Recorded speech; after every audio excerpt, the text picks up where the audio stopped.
Selamat pagi Pak Victor, perkenalkan saya Maria Rosyari Upori dari Prodi Sistem Informasi kelas A akan mempresentasikan hasil pekerjaan ujian akhir semester saya tentang sistem informasi dalam sebuah kafe.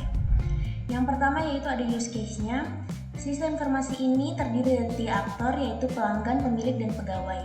Sebagaimana kita lihat di sini pelanggan hanya dapat melihat daftar pesanan dan mengakses pesanan, melakukan pembayaran, dan mendapatkan nota. Pegawai hanya melihat daftar pesanan, melakukan pembayaran, dan menerima pembayaran serta membuat laporan. Dan pemilik kafe dapat mengakses laporan penjualan harian dari kafe tersebut. Yang kedua itu ada activity diagram dari ketiga aktor tersebut. Yang pertama, pelanggan dapat memesan makanan dan minuman, kemudian dapat melakukan pemesanan ataupun membatalkan pesanan. Lalu pegawai dapat mencatat pesanan dari pelanggan, menyiapkan pesanan atau menyajikan pesanan serta melakukan pembayaran dan mengelola pembayaran hingga menjadi nota. Dan pemilik kafe ini dapat melihat laporan penjualan harian kafe, membuat laporan selesai dan dapat membuat strategi pemasaran. Yang ketiga ada sequence diagram. Nah, seperti yang dilihat, pelanggan memesan, data order masuk ke riwayat pemesanan menu, kemudian menginfokan koki untuk menyajikan pesanan pelanggan, data order transaksi pembayaran.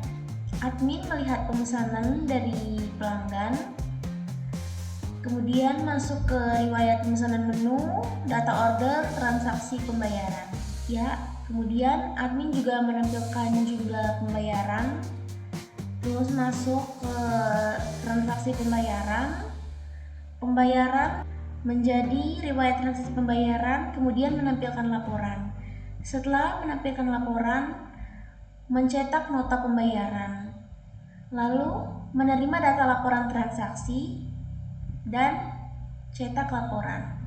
Dan yang terakhir ada kelas diagram dari sistem informasi kafe secara detail seperti pada yang tertera.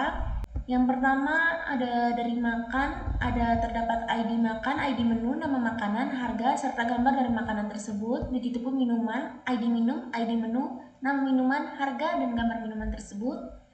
Kemudian menu terdapat makan dan minum. Detail menu seperti nama makanan, nama minuman, harga, jumlah, dan pesanan. Pemesanan seperti ID pesan, ID menu, tipe, nomor meja, nama, alamat, nomor telepon, harga total, jumlah, tanggal pesan, dan waktu. Ada 2 transaksi pembayaran yaitu pembayaran online, ID transaksi online, ID pesan, dan ID pegawai. Dan yang kedua itu ada pembayaran di tempat, transaksi di tempat, ID pesan, ID pegawai. Dan pegawai, ID pegawai, nama, alamat, tanggal, nomor HP, tipe, dan role. Sekian presentasi dari saya. Terima kasih.